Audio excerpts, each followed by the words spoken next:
Hello guys, welcome to gadget കട. ഇന്നത്തെ video ഞാൻ പറഞ്ഞു തരാൻ പോകുന്നത് എങ്ങനെ നിങ്ങൾക്ക് എത്തിക്കൽ ഹാക്കിംഗ് അല്ലെങ്കിൽ പെനിട്രേഷൻ ടെസ്റ്റിംഗ് ഒരു കരിയർ ആയിട്ട് പേഴ്സ് ചെയ്യാം. സോ ഞാൻ ഇതൊരു വീഡിയോ സീരീസ് ആയിട്ടാണ് പ്ലാൻ ചെയ്തത്. ഇനി അത് മെയിൻ ആയിട്ട് ഞാൻ ഫോക്കസ് ചെയ്യാൻ ഉദ്ദേശിക്കുന്നത് പറയുമ്പോൾ വെബ് ആപ്ലിക്കേഷൻ പെനിട്രേഷൻ ടെസ്റ്റിംഗ് ആണ്. എനിക്ക് ഈ ഒരു ഫീൽഡിൽ 6 years ഓഫ് എക്സ്പീരിയൻസ് ഉണ്ട്. അപ്പൊ ഈ ഒരു വീഡിയോ സീരീസിനകത്ത് എന്റെ ഒരു എക്സ്പീരിയൻസ് ഷെയറിംഗ് പ്ലസ് എങ്ങനെ നിങ്ങൾക്ക് from scratch web application penetration testing പഠിക്കാം. നിങ്ങൾക്ക് എല്ലാവർക്കും ഉള്ള ഒരു മിസ്കൺസെപ്ഷൻ ആണ് എത്തിക്കൽ ഹാക്കിംഗ് എന്ന് പറയുമ്പോൾ ആരുടെങ്കിലും ഫേസ്ബുക്ക് ഹാക്ക് ചെയ്യുക അല്ലെങ്കിൽ വാട്സാപ്പ് ഹാക്ക് ചെയ്യുക. അങ്ങനെ ഒരു ഉദ്ദേശത്തോടു കൂടി ഈ സീരീസ് ഓഫ് വീഡിയോസ് കാണാൻ വരണ്ട. എന്റെ ഉദ്ദേശം എന്ന് പറയുമ്പോൾ നിങ്ങൾ വെബ് ആപ്ലിക്കേഷൻ പെനിട്രേഷൻ ടെസ്റ്റിംഗ് അല്ലെങ്കിൽ പെനിട്രേഷൻ ടെസ്റ്റിംഗ് ഒരു കരിയർ ആയിട്ട് പേഴ്സ് ചെയ്യാൻ ആഗ്രഹിക്കുന്നുണ്ട്, അതിലൊരു ജോബ് കിട്ടാൻ ആഗ്രഹിക്കുന്നുണ്ട്, അല്ലെങ്കിൽ അതിന്റെ കുറച്ച് ഇന്റർവ്യൂസ് അറ്റൻഡ് ചെയ്തിട്ട് അത് ജോബ് കിട്ടാൻ ചാൻസ് ഉണ്ടോ എന്ന് നോക്കാം. അങ്ങനെയുള്ളവർ മാത്രം ഈ വീഡിയോ സീരീസ് കാണുക.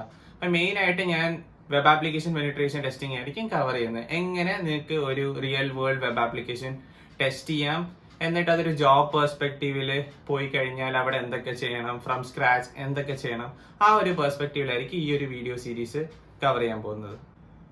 സോ ഓക്കെ ഗൈസ്, നമുക്ക് ഈ ഒരു വീഡിയോയിൽ എന്താണ് എത്തിക്കൽ ഹാക്കിംഗ് അല്ലെങ്കിൽ പെനിട്രേഷൻ ടെസ്റ്റിംഗ്, എന്തിനാണ് ഇത് ആക്ച്വലി ചെയ്യുന്നത്, ഫ്രം എ ജോബ് പെർസ്പെക്റ്റീവ് ഈ പെനിട്രേഷൻ ടെസ്റ്റിംഗിൽ നിങ്ങൾ എന്താണ് ചെയ്യാൻ പോകുന്നത്, ആ ഒരു ബേസിക് ഐഡിയയും കൂടെ തരാം. നമുക്കൊരു സിമ്പിൾ എക്സാമ്പിൾ വെച്ച് തന്നെ തുടങ്ങാം. ഫോർ എക്സാമ്പിൾ, നിങ്ങൾ എല്ലാവരും ബാങ്കിങ് ആപ്ലിക്കേഷൻസ് യൂസ് ചെയ്യുന്നുണ്ടാവുമല്ലോ. ഇപ്പൊ ഫോർ എക്സാമ്പിൾ HDFCയുടെ ബാങ്കിങ് ആപ്ലിക്കേഷൻ അത് പ്ലേ സ്റ്റോറിൽ അവൈലബിൾ ആണ്. അത് ഇഷ്ടം പോലെ ആൾക്കാർ യൂസ് ചെയ്യുന്നുണ്ട്.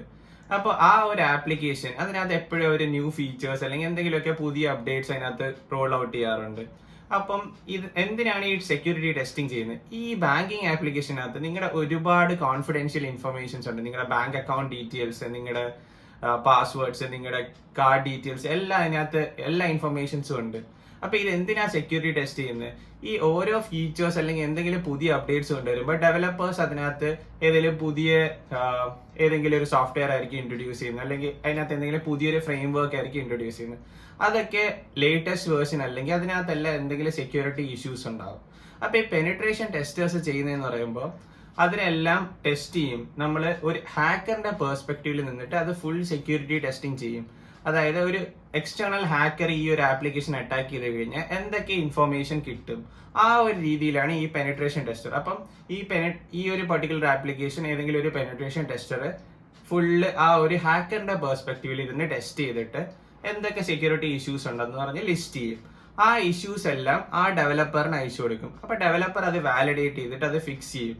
അപ്പൊ ഓരോ തവണ ഓരോ ഫീച്ചേഴ്സിൽ ഇപ്പൊ ഒരു പുതിയ ആപ്ലിക്കേഷൻ ഇറക്കുവാണെങ്കിലും ഈ ഒരു എക്സിസ്റ്റിംഗ് ആപ്ലിക്കേഷനിൽ പുതിയ പുതിയ ഫീച്ചേഴ്സ് ഇറക്കുമ്പോഴും ഒരു സെക്യൂരിറ്റി ടെസ്റ്റിംഗ് ചെയ്യുന്നത് നല്ലതായിരിക്കും. മെയിൻലി ഇതേപോലത്തെ ബിസിനസ് ക്രിട്ടിക്കൽ ആപ്ലിക്കേഷൻ അല്ലെങ്കിൽ ഈ ബാങ്കിങ് ആപ്ലിക്കേഷൻ, ഫിനാൻഷ്യൽ ആപ്ലിക്കേഷൻ, അതിനെല്ലാം സെക്യൂരിറ്റി ടെസ്റ്റിംഗ് അത്യാവശ്യമാണ്. അപ്പൊ ഈ ഒരു സെക്യൂരിറ്റി ടെസ്റ്റിംഗ് ചെയ്ത് ഇന്ന ഇഷ്യൂസ് ഉണ്ടെന്ന് ഐഡന്റിഫൈ ചെയ്ത് ഡെവലപ്പർ അത് ഫിക്സ് ചെയ്തതിന് ശേഷം മാത്രം എൻഡ് യൂസേഴ്സിന് ഇറക്കും. എൻഡ് യൂസേഴ്സ് എന്ന് പറയുമ്പോൾ ഇപ്പൊ പ്ലേ സ്റ്റോറിൽ ഇറക്കി കഴിഞ്ഞാൽ ഏത് യൂസേഴ്സിനും അത് അവൈലബിൾ ആണല്ലോ.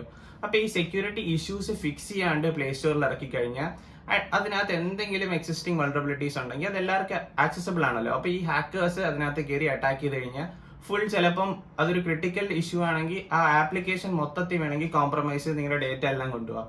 അപ്പൊ പെനിട്രേഷൻ ടെസ്റ്റേഴ്സിന്റെ ഉദ്ദേശം എന്ന് പറയുമ്പോൾ ഈ പ്രൊഡക്ഷനിൽ ഇറങ്ങുന്ന, അതായത് എൻഡ് യൂസേഴ്സിലേക്ക് ആ ആപ്ലിക്കേഷൻ എത്തുന്നതിന് മുന്നേ ഇത് ഫുള്ള് സെക്യൂരിറ്റി ടെസ്റ്റ് ചെയ്ത് ഇഷ്യൂസ് എല്ലാം കണ്ടുപിടിച്ച് ഡെവലപ്പേഴ്സിനെ ഇൻഫോം ചെയ്യും.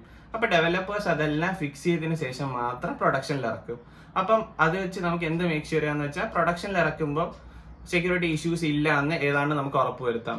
കംപ്ലീറ്റ്ലി ഉറപ്പുവരുത്താൻ പറ്റില്ല, സ്റ്റിൽ എന്തെങ്കിലും ലൂപ്പ് ഹോൾസ് ഉണ്ടാവാൻ ചാൻസ് ഉണ്ട്. അപ്പൊ ഇടയ്ക്കിടയ്ക്ക് ഇപ്പൊ ഒരു ക്രിട്ടിക്കൽ ആപ്ലിക്കേഷൻ ആണെങ്കിൽ ഇടയ്ക്കിടയ്ക്ക് എന്തെങ്കിലും മേജർ ഫീച്ചേഴ്സ് വരുമ്പോഴെല്ലാം ഈ സെക്യൂരിറ്റി ടെസ്റ്റിംഗ് ചെയ്യുന്നത് നല്ലതായിരിക്കും.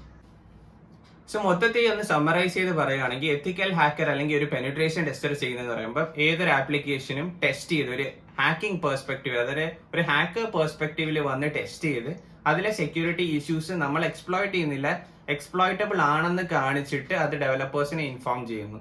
എന്നിട്ട് ഡെവലപ്പേഴ്സ് അത് ഫിക്സ് ചെയ്യുന്നു. സോ നിങ്ങൾക്ക് ഇപ്പോൾ ഒരു കൺഫ്യൂഷൻ ഉണ്ടാവും, അപ്പൊ ഇതെങ്ങനെ ബഗ് ബൗണ്ടി ഹണ്ടിങ് ആയിട്ട് ഡിഫറെന്റ്?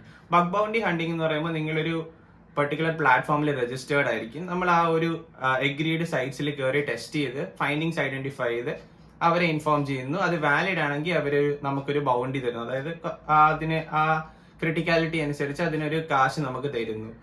ഫ്രം എ ജോബ് പെർസ്പെക്റ്റീവിൽ എങ്ങനെയാന്ന് പറയുമ്പോൾ ഇപ്പൊ നമ്മളൊരു കമ്പനിയിൽ കയറി അവർക്ക് വേണ്ടി പെനിട്രേഷൻ ടെസ്റ്റിംഗ് എങ്ങനെയാ ചെയ്യുന്നത് പറയുമ്പോൾ അവരുടെ ഇന്റേണൽ ആപ്ലിക്കേഷൻസ് ഉണ്ടാവാം. എയ്തർ ആ ആപ്ലിക്കേഷൻസിന് സെക്യൂരിറ്റി ടെസ്റ്റിംഗ് ചെയ്തിട്ട് ഡെവലപ്പേഴ്സായിട്ട് വർക്ക് ചെയ്ത് എങ്ങനെ അത് ഫിക്സ് ചെയ്യാമെന്ന് നമ്മൾ ആ ഡെവലപ്പേഴ്സിന് പറഞ്ഞു കൊടുക്കും. അല്ലെങ്കിൽ ഇതൊരു ക്ലയന്റ് ഫേസിങ് ജോബ് ആയിരിക്കാം. അപ്പൊ അതായത് നിങ്ങൾ വർക്ക് ചെയ്യുന്ന കമ്പനിക്ക് ഒരുപാട് ക്ലയൻസ് ഉണ്ടാവാം, അവരുടെ ആപ്ലിക്കേഷൻസ് ആയിരിക്കും നമ്മൾ ടെസ്റ്റ് ചെയ്യുന്നത്. ആ ആപ്ലിക്കേഷൻസ് നമ്മൾ ടെസ്റ്റ് ചെയ്ത് അതിലെ സെക്യൂരിറ്റി വീക്ക്നെസ് ഐഡന്റിഫൈ ചെയ്ത് അവരുടെ ഡെവലപ്പേഴ്സിനെ ഇൻഫോം ചെയ്യും. എന്നിട്ട് ഡെവലപ്പേഴ്സായിട്ട് വർക്ക് ചെയ്ത് അവർക്ക് സജഷൻസ് എങ്ങനെ അത് ഫിക്സ് ചെയ്യാം, ആ ഒരു രീതിയിലായിരിക്കും ജോബ് ലൈക്ക് ഒരു ജോബ് പെർസ്പെക്റ്റീവിൽ ഈ പെനിട്രേഷൻ ടെസ്റ്റിംഗ് യൂസ്ഫുൾ ആയിരിക്കുന്നത്. ഇപ്പം നിങ്ങൾക്ക് അറിയാമല്ലോ, മിക്ക ആപ്ലിക്കേഷൻസും ഡിജിറ്റൽ ആവാൻ പോവാണ്. അപ്പം ഈ ഒരു ഫീൽഡ് ഇപ്പം ഒരുപാട് ഗ്രോയിങ് ആണ്. അപ്പം നിങ്ങൾക്ക് ഈ ഒരു കരിയർ പേഴ്സ് ചെയ്യാൻ ആഗ്രഹിക്കുന്നതാണ്, നിങ്ങൾക്ക് എങ്ങനെ വെബ് ആപ്ലിക്കേഷൻ പെനിട്രേഷൻ ടെസ്റ്റിംഗ് പഠിക്കാൻ ആഗ്രഹമുള്ളവരാണെങ്കിൽ ഞാൻ ഇതിനൊരു series of videos from scratch ഉണ്ടാക്കാൻ ആണ് പ്ലാൻ. എല്ലാ വീക്കും ഓരോ വീഡിയോസ് വെച്ചിട്ടായിരിക്കും ഈ ഒരു സീരീസ് പ്ലാൻ ചെയ്യുന്നത്. സോ നിങ്ങൾ ഈ ചാനൽ ഇതുവരെ സബ്സ്ക്രൈബ് ചെയ്തിട്ടില്ലെങ്കിൽ സബ്സ്ക്രൈബ് ചെയ്യുക. ദെൻ ഈ വീഡിയോ ഇഷ്ടപ്പെട്ടിട്ടുണ്ടെങ്കിൽ ഷെയർ ചെയ്യുക. അതായത് എല്ലാവരും അറിയുമല്ലോ ഈ ഒരു സീരീസ് ഞാൻ പ്ലാൻ ചെയ്യുന്നുണ്ട്. അപ്പം നിങ്ങൾക്ക് എല്ലാവർക്കും നോട്ടിഫിക്കേഷൻ കിട്ടും. സോ ഫ്രം നെക്സ്റ്റ് വീക്ക് ഇതിനകത്ത് വീഡിയോസ് വരുന്നതാണ്. So until next time we meet, by.